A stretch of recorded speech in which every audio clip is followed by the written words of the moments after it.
Assalamualaikum warahmatullahi wabarakatuh. Ketemu lagi nih bareng saya Niken Mutiara di podcast Mutu, dan tentunya kali ini saya tidak sendirian karena saya bersama dengan seorang tamu dan beliau merupakan pengawas SMK. Dan kita sambut dulu, selamat pagi Bapak Mahmud SPD MPD. Selamat pagi. Selamat pagi. Bagaimana kabarnya? Alhamdulillah. Ya. Sobat Podcast Mutu, untuk tema kita kali ini adalah semangat akreditasi bermutu. Nah, penasaran kan bagaimana ceritanya? Makanya tetap stay tune terus di Podcast Bermutu ya. Nah, untuk mengawali podcast kita kali ini, mungkin Bapak bisa menyampaikan profil singkat kepada pendengar Podcast Mutu nih Pak. Silakan, monggo. Ya, baik Mbak Niken. Ya. Jadi saya adalah pengawas SMK Cabang Dinas Pendidikan Wilayah 8, Dinas Pendidikan Provinsi Jawa Tengah. Adapun saya sendiri jadi pengawas kurang lebih 10 tahun, dan saya bertugas mengawasi 29 SMK yang ada di Kabupaten dan Kota Manggarai. Ya. Baik, terima kasih ya Pak. Kita break dulu ya Pak. Baik, sebelum kita masuk ke tema kali ini, pasti ada beberapa pendengar podcast kalian yang belum memahami mengenai apa sih itu akreditasi, kemudian fungsinya, tujuan dari akreditasi untuk sekolah ini itu sendiri apa. Nah, mungkin Bapak bisa menjelaskan hal tersebut kepada para pendengar podcast tentang apa sih itu akreditasi, kemudian seberapa penting akreditasi bagi sekolah itu sendiri, Bapak. Iya, baik. Saudara sekalian, jadi akreditasi itu bagi sekolah berarti harus patuh ain. Jadi artinya setiap satuan pendidikan itu bisa sekolah atau madrasah itu oleh Badan Akreditasi Nasional itu diwajibkan untuk mengikuti akreditasi. Karena akreditasi itu adalah proses pengukuran atau jaminan mutu sekolah itu, yang diukur adalah 8 standar nasional pendidikan, jadi 8 SMP. Di situ ada standar isi, proses, kemudian standar teknik, sarpras, pengelolaan, pembiayaan, dan penilaian. Meskipun untuk saat ini akreditasi tidak langsung pada 8 SMP tadi, tapi nanti komponen akan kita jelaskan. Tapi pada dasarnya yang diukur, yang dilihat, yang dinilai di satuan pendidikan tadi adalah 8 standar nasional. Ada tidak prinsip-prinsip dari akreditasi itu sendiri? Jika ada, apa saja sih prinsip-prinsip dari akreditasi sekolah itu? Ya, memang. Jadi sebelum prinsip tadi saya belum menyampaikan bahwa di sekolah itu penting sekali akreditasi. Karena apabila sekolah itu belum diakreditasi, maka siswanya itu tidak bisa misalnya digunakan untuk melanjutkan ke perguruan tinggi, atau ada beberapa perusahaan atau industri itu yang mensyaratkan sekolah itu, status sekolah itu akreditasi seperti apa, sehingga akreditasi itu harus dilaksanakan. Kemudian prinsipnya tadi, jadi prinsip akreditasi itu asesor yang akan melaksanakan penilaian terhadap satuan pendidikan atau madrasah itu harus melaksanakan prinsip yaitu adil. Jadi tidak boleh melihat sekolah ini bagus atau jelek. Jadi dia harus bersifat adil. Kemudian terbuka.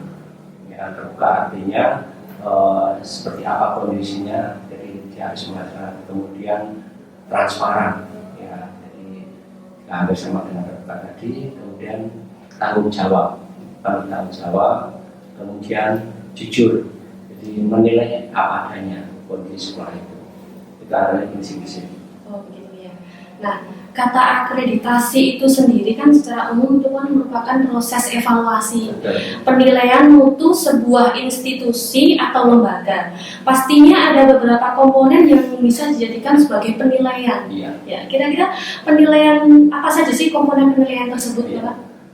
Tadi disebutkan bahwa akreditasi untuk tahun 2020 ini berbeda dengan tahun-tahun sebelumnya. Kalau tahun-tahun sebelum tahun 2020 yang dinilai itu adalah mulai tadi 8 SMP, standar isi sampai standar penilaian. Mulai tahun 2020 komponen akreditasi itu adalah 4, yaitu pertama adalah komponen lulusan, yang kedua adalah proses pembelajaran, yang ketiga mutu guru, yang keempat adalah manajemen sekolah. Itu artinya begini, bahwa mutu lulusan itu bisa dicapai apabila proses pembelajarannya baik. Mutu lulusan dan proses pembelajaran akan baik kalau didukung oleh mutu guru. Ya, mutu lulusan, proses pembelajaran dan mutu guru itu akan baik kalau didukung oleh manajemen sekolah yang baik. Jadi saling berkesinambungan. Ya, itu 4 komponen dan itu dijabarkan dalam bentuk subkomponen atau pertanyaan-pertanyaan, butir pertanyaan yang ada itu. Kemudian berbicara dengan jumlah butir pernyataan, instrumen akreditasi tahun 2020 ini khusus SMK itu ada 2 jenis, yaitu butir inti dan butir kekhususan. Butir intinya nanti ada 35, butir kekhususannya ada 9. Artinya berbeda. Kalau 5 tahun yang lalu butir pertanyaan untuk SMK itu 133. Sekarang hanya tadi 35 tambah 9 ya, menjadi 44. Tapi substansi untuk mengukur mutu tadi tetap sama. Tetap sama. Ya. Jadi 8 SMP include di dalamnya.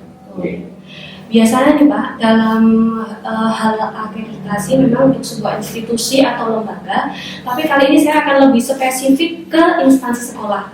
Saya sering menjumpai di belakang nama salah satu instansi sekolah itu ada tulisan akreditasi A, B, atau C, atau malah bertuliskan terakreditasi. Kira-kira apa sih maksud di balik tulisan tersebut? Iya. Jadi setelah satuan pendidikan diakreditasi, itu nanti akan muncul nilai. Ya. Jadi sekarang ini kita sampaikan predikat A itu dengan nilai 91 sampai 100. Ya. Kemudian predikat B itu adalah 81 sampai 90 dan C adalah 71 sampai 80. Ya. Di bawah itu dianggap tidak terakreditasi. Di mana satuan pendidikan boleh mencantumkan hasil akreditasi tadi karena itu menyangkut prestis pencapaian mutu dari sekolah itu setelah digaji. Jadi kalau Mbak Niken melihat misalnya SMK Muhammadiyah Bandungan ini kemarin akreditasinya A, berarti sekolah itu satuan pendidikan ini berarti mencapai nilai 91 sampai 100 begitu. Begitu ya. Jadi gini, kita kembali ke penilaian tadi ya Pak ya, sedikit flashback ke penilaian tadi. Tadi kan Bapak sudah menjelaskan tuh mengenai komponen penilaian. Nah, kemudian ada juga standar-standarnya juga. Nah, kemudian tadi juga Bapak sudah melakukan visitasi. Kira-kira sejauh mana akreditasi di SMK Muhammadiyah Bandungan ini Pak, kira-kira kesiapannya, kemudian standar-standarnya itu sendiri? Ya, baik. Tadi saya memang sudah belum visitasi, belum. Tapi baru membimbing sejauh mana kesiapan. Gitu, ya. Tapi insya Allah SMK Muhammadiyah Bandungan tadi kalau melihat simulasi, tadi kami melakukan simulasi akreditasi itu melihat hasilnya 94, artinya dari 4 komponen mutu lulusan, proses pembelajaran, mutu guru dan manajemen sekolah mendapatkan hasil 94. Masih ada beberapa memang yang masih perlu diperbaiki. Artinya ini Mbak, jadi nanti sekolah ini setelah melakukan seperti ini kan harus mengisi yang namanya dia, daftar isian akreditasi. Oh iya. Ya, jadi dia tidak tambah isi, Mbak. Bukan si dia ya. Jadi dia, daftar isian akreditasi itu di web Sispena. Oh, begitu. Jadi bisa dibuka di Sispena, kemudian pakai NPSN sekolah. Nanti akan muncul dia, kemudian dibuka, nanti akan muncul nomor-nomor.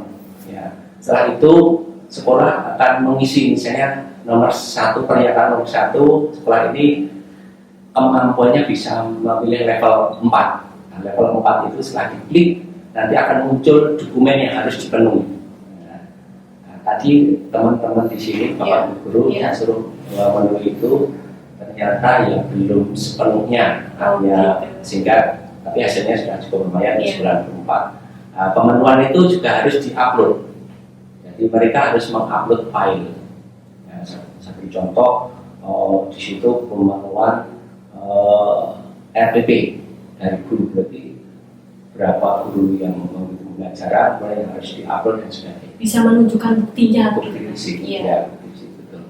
Sehingga hasilnya mau tadi kurang lebih kalau dilaksanakan 94 itu memang sudah kategori A tadi. Predikannya adalah A. Ya, terima kasih Bapak. Oke, Sobat Mutu, ternyata sangat menarik dan bermanfaat sekali topik bahasan kita kali ini. Dan bagi kalian Sobat Podcast Mutu, jangan lupa terus simak dan dengarkan episode-episode Podcast Mutu selanjutnya. Dan bagi kalian yang ingin kirim saran dan kritik bisa langsung DM nih di Instagram @mutu_cinema. Dan jangan lupa untuk like, komen, dan subscribe-nya. Akhir kata, saya Nika Mutiara dan Bapak Mahmud SPD MPD mohon pamit. Terima kasih banyak. Wassalamualaikum warahmatullahi wabarakatuh. Waalaikumsalam.